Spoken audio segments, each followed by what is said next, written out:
بسم اللہ الرحمن الرحیم۔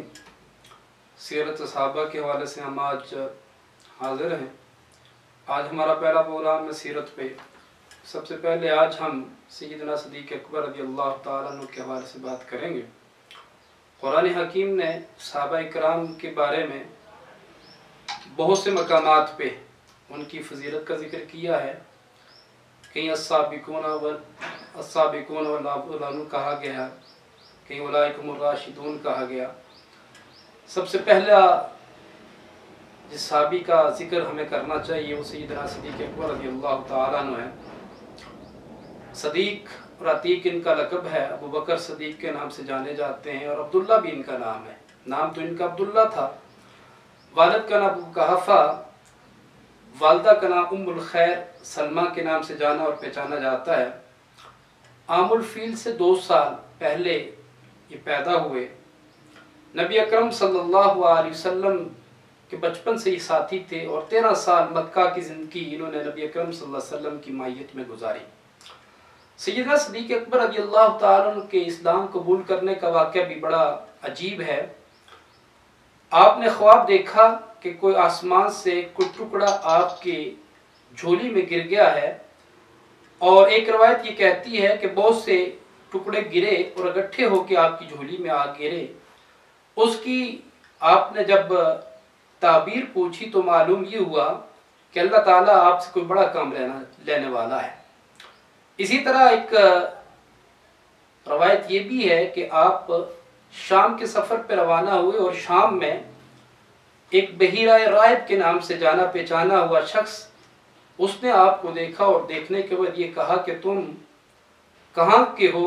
لگتا یہ ہے کہ تم قریش سے آئے ہو اور بنو تمیم کے لوگ ہو۔ تو آپ رضی اللہ تعالیٰ نے فرمایا کہ ہاں میں وہیں سے ہوں، مکہ کا رہنے والا ہوں، قریشی ہوں۔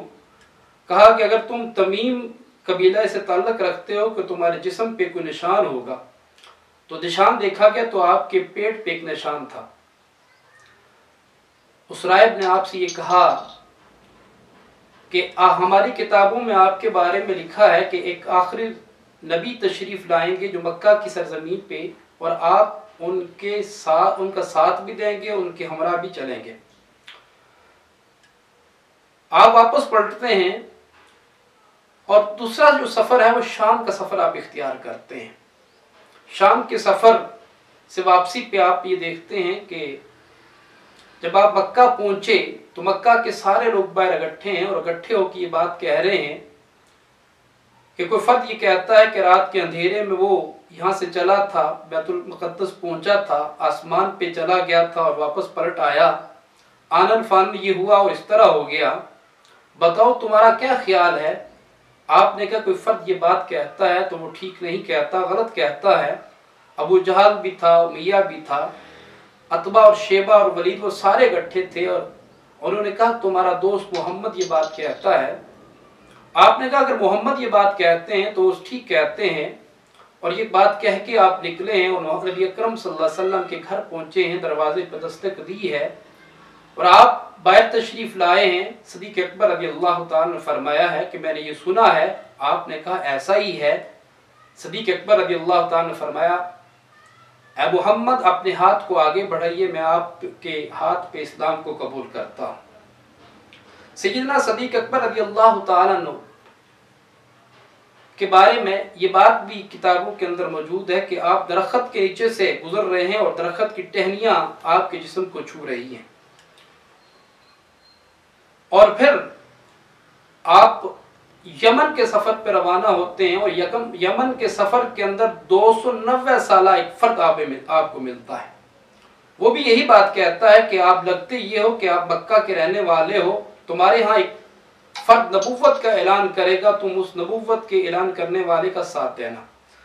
سیدنا صدیق اکبر رضی اللہ تعالیٰ عنہ ان لوگوں میں سے ہیں کہ جن کی دعوت پہ سیدنا عثمان، سیدنا طلحہ رضی اللہ تعالیٰ عنہ، سیدنا زبیر رضی اللہ تعالیٰ عنہ، سیدنا سعد بن ابی وقاص رضی اللہ تعالیٰ عنہ حلقہ اسلام میں داخل ہوئے۔ سیدنا صدیق اکبر رضی اللہ تعالیٰ عنہ مکہ کے ان لوگوں کے اندر ان کا شمار ہوتا ہے کہ جو ہر مظلوم کے ساتھ کھڑے ہو جاتے تھے۔ سیدنا بلال حبشی رضی اللہ تعالیٰ عنہ کو اتباع سے راہی دلانے والے یہی تھے۔ اور سیدنا صدیق اکبر رضی اللہ تعالیٰ عنہ جب ہجرت حبشہ کا مرحلہ آیا تو آپ ہجرت کرنے لگے تو نبی اکرم صلی اللہ علیہ وسلم نے روک دیا، اور جب ہجرت مدینہ کا مرحلہ آیا تو آپ نے ارادہ کیا تو اللہ کے نبی نے فرمایا کہ تم ٹھہر جاؤ، کیا معلوم کہ اللہ تعالیٰ آپ کے ہمراہ مجھے کر دے اور آپ میرے ساتھ سفر کے اندر چلے جاؤ۔ ہجرت کے سفر میں بھی آپ ساتھ ہیں، غار سور کے سفر کے اندر بھی ساتھ ہیں، اور قرآن حکیم ثانی اثنین اذ ہما فی الغار اذ یقول لصاحب لا تحزن ان اللہ معنا کہہ کے اس پورے واقعے کی طرف اشارہ کرتا ہے۔ سیدنا صدیق اکبر رضی اللہ تعالیٰ عنہ مسجد نبوی کی تعمیر کے اندر بھی شامل رہے، غزوہ بدر کے اندر، غزوہ احد کے اندر بھی، غزوہ خندق کے اندر بھی آپ نبی اکرم صلی اللہ علیہ وسلم کے ساتھ رہے، اور میدان بدر کے اندر عریش کے سائے کے نیچے جب اللہ کے نبی صلی اللہ علیہ وسلم تشریف فرما تھے تو اس مرحلے میں بھی اس عریش کے اس مقام کی حفاظت کی ذمہ داری بھی سیدنا صدیق اکبر رضی اللہ تعالیٰ عنہ نے فرمائی۔ سیدنا صدیق اکبر رضی اللہ تعالیٰ عنہ کی زندگی جب اللہ کے نبی اس دنیا سے رخصت ہو گئے تو خلافت اور امامت کی ذمہ داری سیدنا صدیق اکبر رضی اللہ تعالیٰ عنہ، اور نبی اکرم صلی اللہ علیہ وسلم کی زندگی میں 17 نمازیں سیدنا صدیق اکبر رضی اللہ تعالیٰ عنہ نے نبی کے مصلی کی امامت کا حق ادا فرمایا۔ امام الانبیاء مرض الموت کے اندر تھے، اور آپ نے ام المومنین عائشہ سے فرمایا کہ عائشہ ابو بکر سے کہیے کہ وہ نماز پڑھائے۔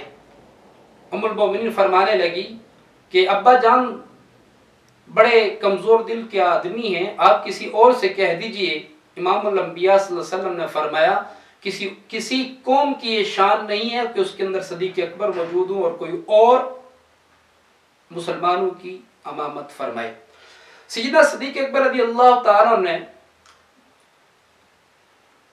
ان خوارج کے خلاف، منکرین زکوٰۃ کے خلاف آپ کی جدوجہد بھی تاریخ کے اندر موجود ہے کہ جب لوگوں نے زکوٰۃ دینے سے انکار کر دیا تو آپ نے ان کے خلاف جہاد کیا۔ بڑے بڑے صحابہ یہ کہنے لگے کہ مکہ کی سرزمین، مدینہ کی سرزمین پہ صورتحال یہ ہے کہ مدینہ بالکل خالی ہو جائے گا، آپ اس سفر کو قصد کر لیں، اس لشکر کو روک لیں۔ آپ نے یہ فرمایا کہ جس لشکر کی روانگی امام الانبیاء دے چکے ہیں میں اس لشکر کو نہیں روک سکتا، اور آپ کی یہ جملہ تاریخ کے اندر موجود ہے۔ آپ نے فرمایا اگر مدینہ کے اندر جنگلی جانور بھی ابو بکر کو اٹھا کے لے جائیں، یا جنگل سے آنے والے یا آسمان سے آنے والے درندے پرندے بھی آ جائیں، تب بھی جو نبی کا فیصلہ ہے اس کو میں واپس نہیں کر سکتا۔ اور آپ کا وہ جملہ مشہور ہے کہ آپ نے فرمایا کہ جو امام الانبیاء صلی اللہ علیہ وسلم کی زندگی میں زکوٰۃ دیتا تھا اور زکوٰۃ والے اونٹ کے ساتھ اونٹ کی لگام بھی دیتا تھا، آج اگر اس کا بھی انکار کر دیتا ہے تو ابو بکر ان کے خلاف بھی جہاد کرتا ہے۔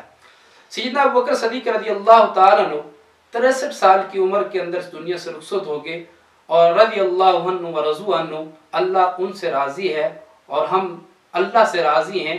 یہ تھے سیدنا صدیق اکبر رضی اللہ تعالیٰ عنہ، اور یہ سیرت صدیق اکبر ہمیں اس بات کا درس دیتی ہے کہ ایمان کے اس مرحلے میں اپنا سب کچھ مال منال سب کچھ اللہ کے راستے میں قربان کر دینا چاہیے، اور صحابہ اکرام رضوان اللہ علیہم اجمعین کے اندر سب سے مثالی کردار اگر کسی کا ہے وہ سیدنا صدیق اکبر رضی اللہ تعالیٰ عنہ۔